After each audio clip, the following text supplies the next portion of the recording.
गांव की सुबह हमेशा ताजगी से भरी होती थी। पक्षियों की चहचहाट, हल्की ठंडी हवा और खेतों की महक। ऐसे ही एक छोटे से गांव में कैलाश नाम का आदमी अपने पत्नी और बच्चे के साथ रहता था। कैलाश खेतों में किसानी का काम करते था, लेकिन कुछ समय से कैलाश के खेत का काम भी कुछ अच्छा नहीं चल रहा था। पता नहीं मेरे खेत में अचानक किसकी नज़र लग गई। कुछ समय पहले तक तो मेरे खेत में इतनी अच्छी फसल उगा करती थी, लेकिन अब आधे खेत में भी फसल नहीं उगती। मेरे खेत की दूसरी तरफ वही कालू का खेत है। इसकी फसल तो बहुत अच्छी होती है। कैलाश घर आकर अपनी पत्नी से बात करता है। देखो ना भाग्यवान, फिर से मेरे खेत में ऐसा क्या हो गया है कि फसल उगने का नाम ही नहीं ले रही है। ये तो मुझे भी नहीं पता है जी, लेकिन अब बहुत हो गया। पहले भी बहुत बार इस तरह खेत में बीज बोकर नुकसान उठा चुके हैं। इस बार आप खेत का काम छोड़कर कुछ और काम कीजिए, जिससे इस बार आपका नुकसान ना हो। मैं तुम्हारी बात समझ रहा हूँ पारो, लेकिन मुझे खेती के अलावा कुछ काम ही नहीं आता। तुम ही बताओ, आखिर मैं क्या करूँ। मम्मी मम्मी, मुझे जोर की भूख लग रही है। मेरे लिए कुछ खाने का बना दो ना। अभी तो खाना बनाने में समय लगेगा बेटा। अभी तक तो मैंने सब्जी भी नहीं काटी है और घर पर आटा भी खत्म हो गया है। नहीं मम्मी, आज मुझे रोटी सब्जी नहीं खाना है। तुम रोटी सब्जी मत बनाओ। तुम्हें याद है मम्मी, तुमने एक बार मेरे लिए नूडल बनाया था। तुम आज वो मेरे लिए बना दो। मुझे वो खाने का बहुत मन कर रहा है। अच्छा ठीक है बेटा। सुनिए जी, दुकान से एक का पैकेट नूडल ले आना। मैं आज कार्तिक के लिए थोड़े से नूडल बना दूंगी। कुछ समय बाद कैलाश बाजार से सामान लेकर घर आता है तो पारो सबके लिए नूडल तैयार करती है। यह लीजिए, आज मन भरकर नूडल खाइए। मैंने बहुत सारी सब्जियां डालकर मैगी बनाए हैं। हाँ मम्मी, इसमें तो बहुत अच्छी खुशबू आ रही है और ये खाने में बहुत स्वादिष्ट होंगे। दोनों बाप बेटे मैगी खाते हैं। वाह वाह, ये तो बहुत स्वादिष्ट है पारो। सभी लोग नूडल्स खाकर खुश हो जाते हैं। तभी नूडल्स खाते हुए कैलाश के दिमाग में एक आइडिया आता है। अरे वाह, तुम्हारे नूडल ने तो मुझे एक काम का आइडिया दे दिया। मैं सोच ही रहा था कि क्या काम करूं। अब मैं बाजार में जाके तुम्हारा बनाया हुआ नूडल का ठेला लगाऊंगा। तुम मेरे लिए नूडल बना दिया करना, मैं बाजार में जाकर उसको बेचा करूंगा।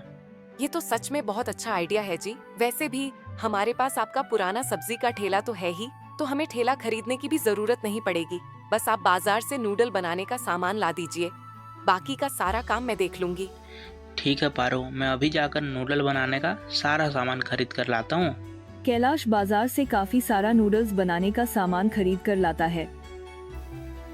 अगले दिन पारो सुबह जल्दी उठकर नूडल्स बनाने की तैयारी शुरू कर देती है। क्यों ना पारो, मुझे भी अपने जैसा नूडल बनाना सिखा दो। मैं बस तुम्हारी एक कढ़ाई ही नूडल बाजार लेकर जा सकता हूँ। बाकी नूडल तो मुझे खुद ही गर्मा गर्म बनाना पड़ेगा। अरे आप चिंता क्यों करते हो? नूडल बनाना इतना भी मुश्किल काम नहीं है। आप बैठिए, मैं आपको सिखाती हूँ। पारो कैलाश को नूडल बनाना सिखाती है।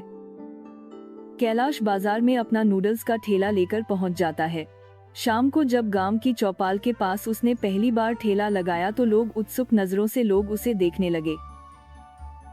अरे कैलाश, ये क्या कर रहा है तू? खेती बड़ी छोड़कर अब ये नूडल्स बेचेगा?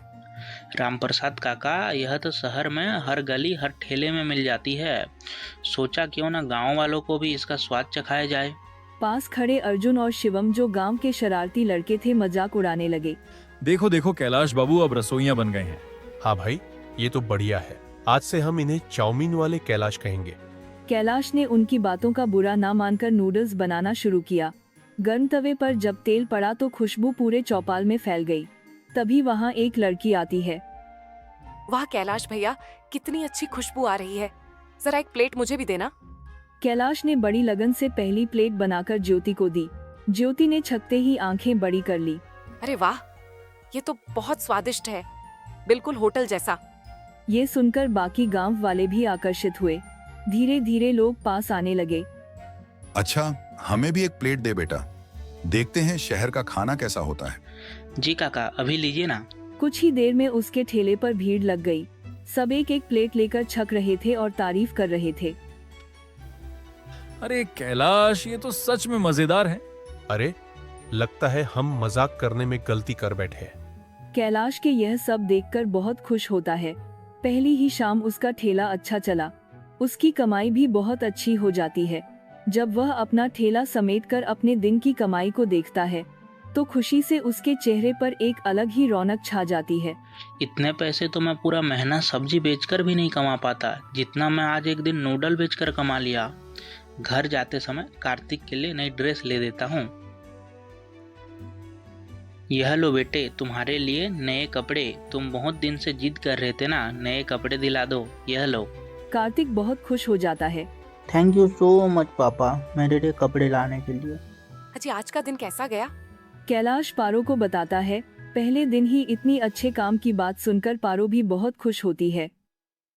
धीरे धीरे उनका काम बहुत अच्छा चल जाता है और कैलाश अपने लिए नया मोटरसाइकिल खरीद लेता है।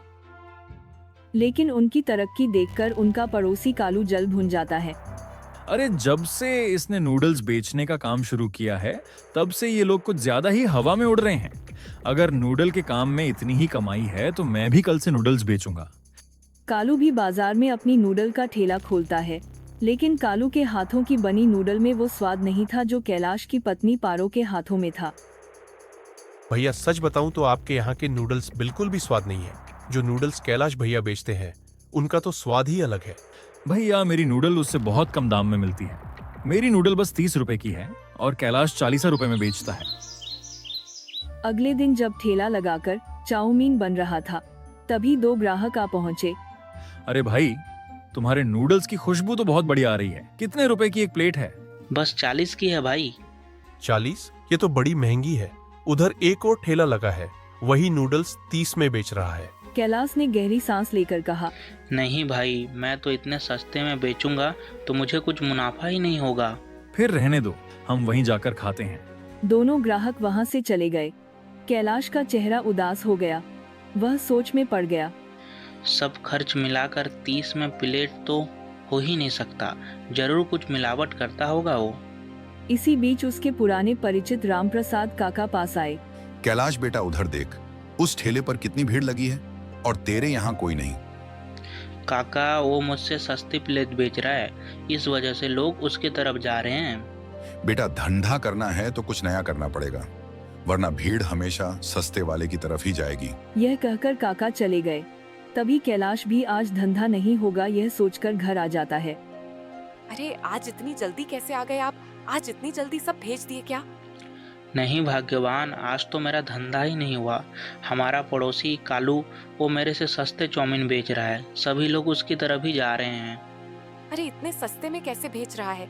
जरूर सस्ता और खराब सामान इस्तेमाल कर रहा होगा। अब मैं क्या करूं भाग्यवान, मुझे तो समझ ही नहीं आ रहा है। पारो कुछ देर सोचती है फिर बोलती है, अरे आप चिंता मत करो, आप कल से चिकन नूडल भेजो। चिकन नूडल का नाम ही सुन के लोग आपके ठेले पर आ जाएंगे। वाह, ये तो कुछ नया है। तभी अगले दिन ही दोनों मिलकर चिकन नूडल बनाने लगते हैं। कैलाश चौपाल पर अपना थैला लेकर आ जाता है और चिकन चाउमीन बनाने लगता है। उसकी खुशबू पूरे इलाके में फैल गई।